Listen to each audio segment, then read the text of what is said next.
Welcome to the channel Guide Pharma Line. आज के इस वीडियो में हम बात करने वाले हैं एम फार्मा फार्माकोलॉजी के subject pharmacological and toxicological screening method first के बारे में। आज की इस वीडियो में हम स्क्रीनिंग मेथड फर्स्ट के टॉपिक स्क्रीनिंग ऑफ एंजियोलिटिक्स एजेंट्स के बारे में बात करेंगे। आज की इस वीडियो में हम जानेंगे कि वो कौन कौन से मॉडल्स हैं जिनकी हेल्प से हम किसी भी एजेंट की एंजियोलिटिक एक्टिविटी को परफॉर्म करते हैं। तो चलिए आज की वीडियो को स्टार्ट करते हैं। तो जैसे कि हम किसी भी एक्टिविटी की जब हम मॉडल्स को परफॉर्म करते हैं तो हमारे पास दो मेथड होते हैं, एक होता है इन विवो मेथड और दूसरा होता है हमारा इन विट्रो मेथड। आज की इस वीडियो में हम इन विवो मेथड्स के बारे में बात करेंगे, यानी कि एनिमल के ऊपर हम कौन कौन से मॉडल को परफॉर्म कर सकते हैं उनके बारे में बात करेंगे। तो सबसे पहले हम इन विवो मेथड में इस एक्टिविटी के लिए कौन कौन से मॉडल्स आते हैं उनको देख लेते हैं। तो जो हमारा पहला मेथड है वो है elevated plus maze method, second है हमारा light and dark exploration, third है social interaction in rat, fourth है हमारा स्टेयरकेस टेस्ट एंड फिफ्थ है हमारा वाटर मेज मेथड। बेसिकली ये जो हमारे 5 मेथड हैं ये काफ़ी कॉमनली यूज़ किए जाते हैं। इसके अलावा और भी मेथड्स होते हैं जो भी आप बुक्स में जब आप देखेंगे तो उनमें आपको और भी मेथड्स मिलते हैं, लेकिन ये सभी 5 मेथड्स ज़्यादातर हम लैब में परफॉर्म करते हैं। जैसा कि हमने अपने प्रीवियस वीडियो में बताया हुआ है कि किसी भी मॉडल की स्क्रीनिंग को समझने से पहले आपको उस मॉडल के रिगार्डिंग डिजीज़ को समझना बहुत ही ज़रूरी है, क्योंकि जब आप डिजीज़ को अच्छे से अंडरस्टैंड कर पाएंगे, उसके सिम्टम्स को अच्छे से अंडरस्टैंड कर पाएंगे, तो आप उस मॉडल की वर्किंग को अच्छे से समझ पाएंगे। तो आज का जो हमारा स्क्रीनिंग मॉडल है उसमें हम एंजियोलिटिक एजेंट की स्क्रीनिंग को कर रहे हैं। इसका मतलब ये जो मॉडल है वो एनेक्साइटी के अपोजिट काम कर रहा होगा।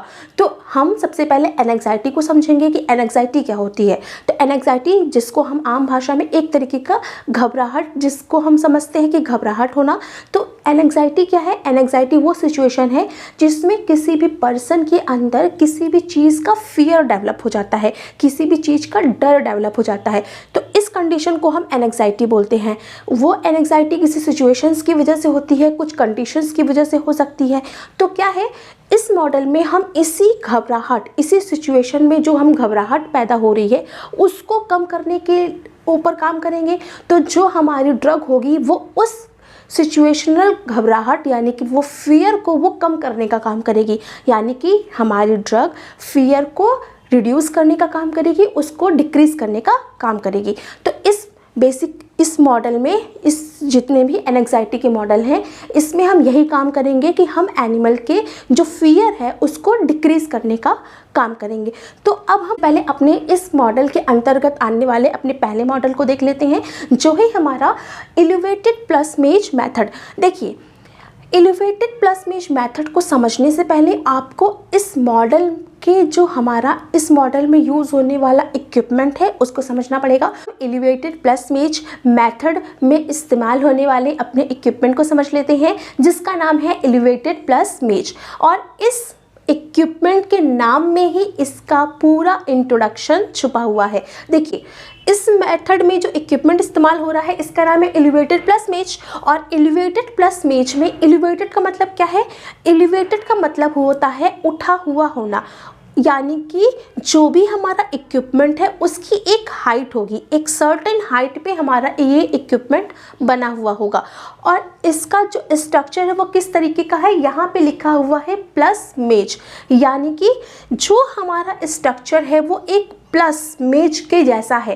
प्लस का साइन कैसा होता है? प्लस का साइन कुछ इस तरीके से होता है ना। और हमारा जो इक्विपमेंट है इसका भी जो स्ट्रक्चर है वो इसी प्लस की तरह बना हुआ होता है।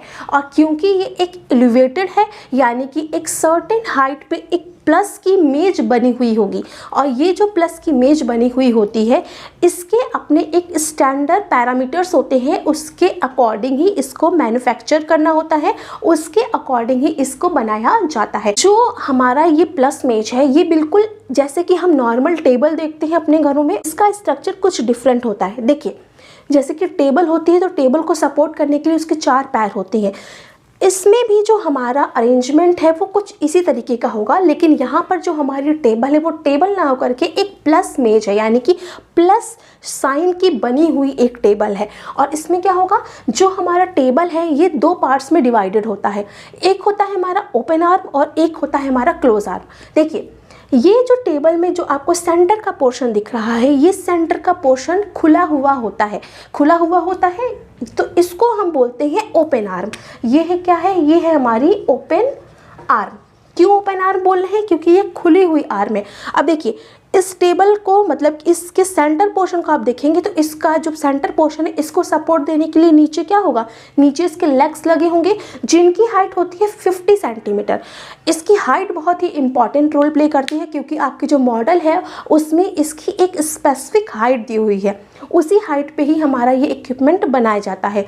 तो क्या है, जो हमारा सेंटर पोर्शन है इसमें हमारी जो सेंटर पोर्शन है उसको हम ओपन आर्म बोलेंगे, और उसके नीचे जो इसको सपोर्ट देने के लिए लेग्स लगे होंगे उसकी हाइट होगी 50 सेंटीमीटर। उसके बाद हमारा जो क्रॉस, जो प्लस का साइन है, उसको इतना पोर्शन तो हमारा ओपन आर्म हो गया।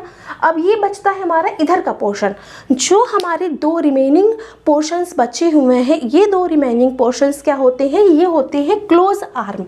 क्लोज आर्म हम क्यों बोल रहे हैं, क्योंकि ये जो आर्म्स होती हैं, ये जो पार्ट्स होते हैं ये घिरे हुए होते हैं, ये क्लोज होते हैं।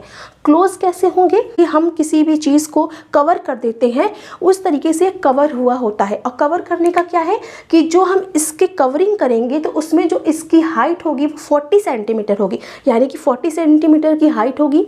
चौड़ाई जो होगी वो हमारी 10 सेंटीमीटर की होगी। एक देखिए, जब किसी चीज़ को कवर करना है तो हमें 3 एरिया को कवर करना पड़ेगा ना, एक हमारी होगी चौड़ाई, एक लंबाई और एक ऊंचाई। इस तरीके से इसका पूरा का पूरा अरेंजमेंट होता है, जिसमें 50 सेंटीमीटर की लंबाई, 10 सेंटीमीटर उसका आप बोल सकते हैं चौड़ाई और 40 सेंटीमीटर की ऊंचाई। तो इस तरीके से इसको पूरा अरेंज किया जाता है और इस तरीके से इसको पूरा बनाया जाता है। अब देखिए दोनों तरफ सेम ही हम स्पेसिफिकेशन रखेंगे, यानी कि 50 सेंटीमीटर की लंबाई, 40 की हमारी ऊंचाई और 10 की हमारी चौड़ाई। तो इस तरीके से हम रखेंगे। अब देखिए ये दोनों जो एरिया हैं, ये दोनों एरिया कवर हो गए हैं, और इसकी जो कवरिंग होती है वो जिससे हमारा ये इक्विपमेंट बनाया जाता है उसी मटेरियल से इसको बनाते हैं। आमतौर पर आप कॉलेज में देखेंगे तो वो लकड़ी से इसको बनाया जाता है, वुड का वो बना हुआ होता है।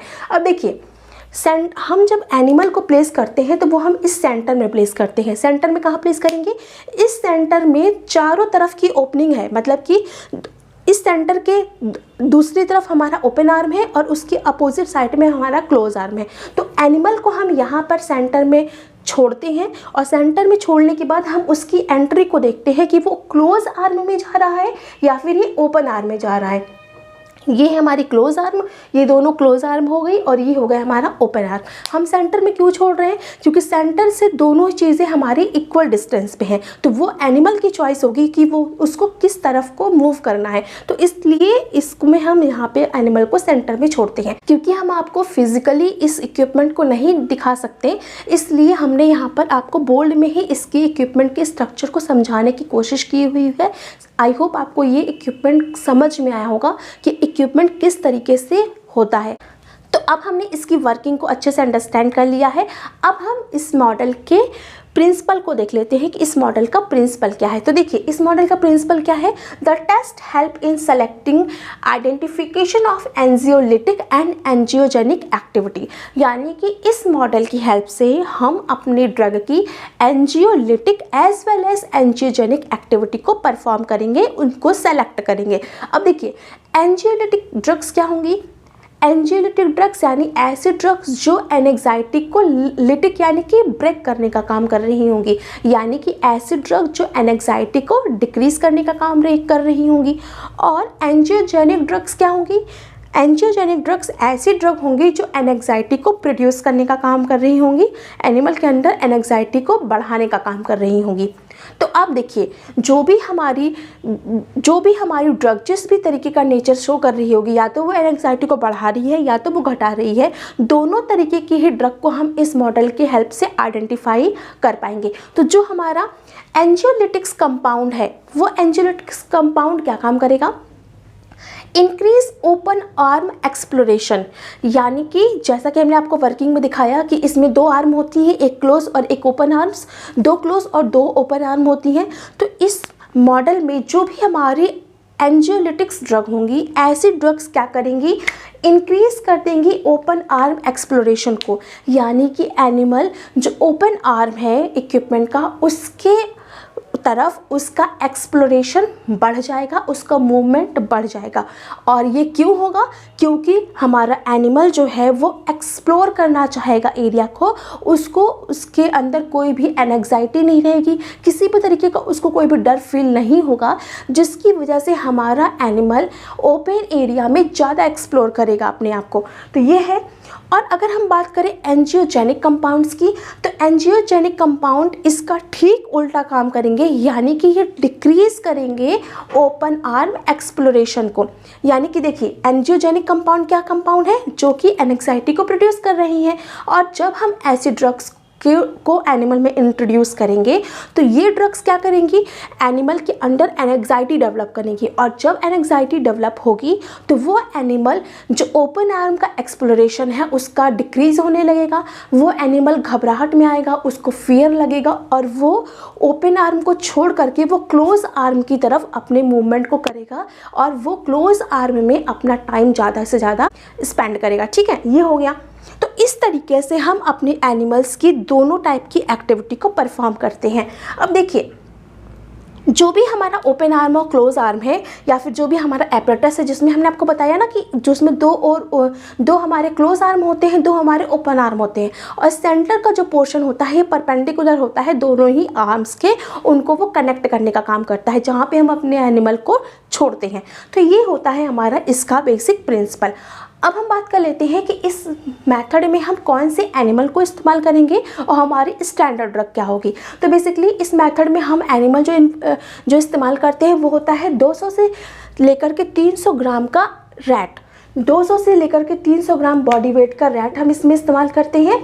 और अगर हम स्टैंडर्ड ड्रग की बात करें तो जो हमारे यहाँ पे स्टैंडर्ड ड्रग है वो है हमारा बेंजोडाइजेपिन्स या फिर वाल्प्रोएट। बेंजोडाइजेपिन्स और वाल्प्रोएट में से किसी एक ड्रग को हम इस्तेमाल करेंगे अपने एनिमल के अंदर एज अ स्टैंडर्ड ड्रग। तो जैसा कि आपने क्लासिफिकेशन में भी देखा होगा कि हम वाल्प्रोएट और बेंजोडाइजेपिन्स को ट्रीटमेंट में इस्तेमाल करते हैं। तो ये हो गया, तो ये हो गई हमारी स्टैंडर्ड ड्रग। अब हम बात कर लेते हैं इस मेथड के प्रोसीजर के बारे में कि हम कैसे अपनी एक्टिविटी को इस मेथड में परफॉर्म करते हैं। तो देखिए, rat are housed in pair for 10 days prior to the testing in the apparatus. 10 दिन पहले हम अपने रैट को, जो भी रैट हमें अपने इस स्टडी में यूज़ करना है, उन रैट को लेंगे और उनको उस इक्विपमेंट में हाउसिंग करवाएंगे, उस इक्विपमेंट में हम उनको छोड़ेंगे। ठीक है। During this time the rats are handled by the investigator. जो भी हमारा इन्वेस्टिगेटर होगा, जो भी इस मेथड को परफॉर्म करेगा, उसको जो है इन एनिमल्स को इस इक्विपमेंट में हैंडल करना है। एंड अल्टरनेट डेज क्यों हैंडल कर रहे हैं, क्यों इस तरीके की हम हैंडलिंग करवा रहे हैं अपने जो हमारा इन्वेस्टिगेटर है उससे, क्योंकि हम एनिमल्स के अंदर जो स्ट्रेस है उसको डिक्रीज करने का काम कर रहे हैं। एनिमल को जो स्ट्रेस की कंडीशन है, क्योंकि देखा आपने, जब आपने इक्विपमेंट देखा तो उसमें आपने देखा कि वो जो हमारा इक्विपमेंट है वो हाइट पे है, कुछ हाइट पे वो होता है। तो हमें क्या करना है, हमें अपने एनिमल्स की वो जो फियर है उसको कम करना है ना।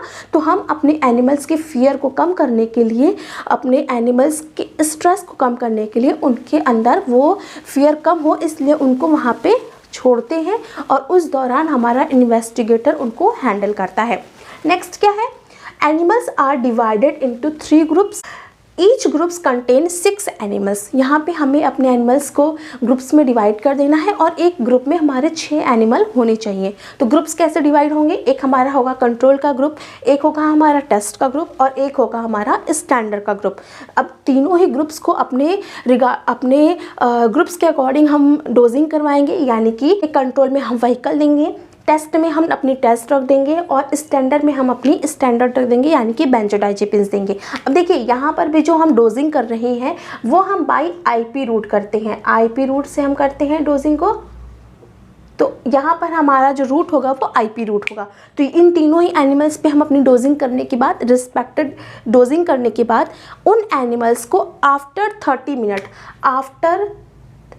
30 मिनट्स, यहाँ पे लिखा नहीं है लेकिन यहाँ पे क्या है, आफ्टर 30 मिनट्स, जिससे कि बॉडी में जाके ड्रग हमारी अपना respected response they they. 30 minute of the administration the respected drug, जो कि हमारा टेस्ट ड्रग और स्टैंडर्ड ड्रग है, that is placed in the centre of the मेज, जो कि हमने आपको बताया कि जो दो हमारे ओपन आर्म है, दो हमारे क्लोज आर्म है, तो उसके बीच का जो सेंटर है, जो उनका कनेक्टिंग पॉइंट है, वहाँ पर हम अपने एनिमल को छोड़ देंगे।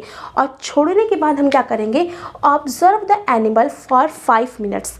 यहाँ पर हमें अपने एनिमल को 5 मिनट तक ऑब्जर्व करना है। एनिमल्स को एक एक करके अपने इक्विपमेंट पे रखते हैं, और क्योंकि देखिए 6 एनिमल्स है, लेकिन हम 6 एनिमल को एक साथ नहीं रखेंगे, क्योंकि अगर आप एक साथ रखोगे तो माइस क्या है, एक साथ रखेंगे तो हिंडर होगा, उनके बीच में रुकावट पैदा होगी। तो हमें एक साथ नहीं रखना है, हमें एक एक करके रखना है। और जितनी बार भी आप रखेंगे उतनी बार आपको, अगर मान लीजिए आपने एक एनिमल को इंट्रोड्यूस कर दिया, उसके बाद आपको पूरा जो हमारा इक्विपमेंट है उसको क्लीन करना पड़ता है इथेनॉल से। इसको इथेनॉल से क्लीन करेंगे, क्लीन करने के बाद फिर सेकंड आप एनिमल रखेंगे। इस तरीके से हर एनिमल को रखेंगे, 5 मिनट तक उसको ऑब्जर्व करेंगे, फिर उसको क्लीन करेंगे इक्विपमेंट को, फिर अगेन एनिमल रखेंगे, फिर 5 मिनट तक ऑब्जर्व करेंगे, फिर इस इक्विपमेंट को क्लीन करेंगे।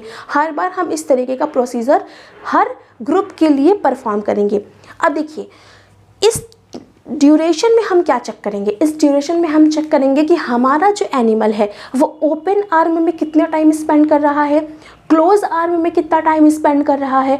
अगर वो ओपन आर्म में टाइम स्पेंड कर रहा है तो उसने कितनी बार एंट्री ली है, मतलब उसकी फ्रीक्वेंसी कितनी है ओपन आर्म में, और क्लोज आर्म में जाने की फ्रीक्वेंसी कितनी है, कितनी बार वो क्लोज आर्म में एंटर हुआ है, कितनी बार वो ओपन आर्म में एंटर हुआ है। तो इस तरीके से हम टोटल टाइमिंग को काउंट कर लेते हैं, टोटल एंट्रीज़ को काउंट कर लेते हैं। और फिर उसमें जब आप एंट्रीज़ को काउंट करोगे तो आपको पता चल जाएगा कि अंत में आपको ये पता चल जाएगा कि एनिमल ने ज़्यादा टाइम ओपन आर्म में बिताया या फिर ज़्यादा टाइम क्लोज आर्म में बिताया।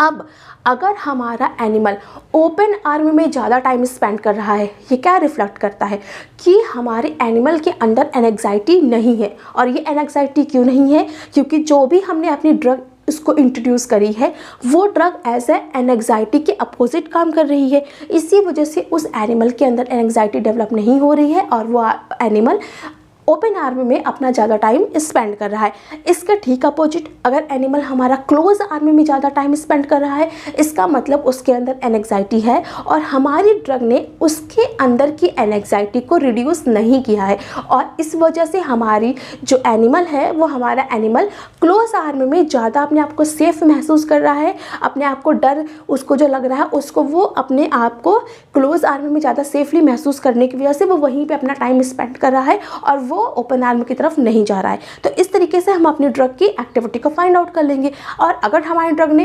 इस तरीके का इफेक्ट दिया, यानी कि ओपन आर्म की एक्टिविटी बढ़ाई है, तो इसका मतलब हमारी ड्रग एंजियोलिटिक्स ड्रग है। और अगर उसने घटाई है तो हमारी ड्रग एंजियोजेनिक ड्रग है। और इस तरीके से हम अपनी ड्रग की रिजल्ट को फाइंड आउट कर लेंगे और उसको स्टैंडर्ड से कंपेयर करके ये पता लगा लेंगे कि हमारी ड्रग किस तरीके के नेचर को बिलोंग कर रही है और उसका जो हमारा नेचर है, केमिकल नेचर, वो क्या है। तो इस तरीके से हम अपने ड्रग्स की एंजियोलिटिक्स एक्टिविटी को चेक करते हैं। तो आई होप आज का वीडियो आप सभी को समझ में आया होगा। मिलते हैं नेक्स्ट वीडियो में किसी और टॉपिक के साथ। अब आप इसका स्क्रीनशॉट ले सकते हैं। मिलते हैं नेक्स्ट वीडियो में। Thank you.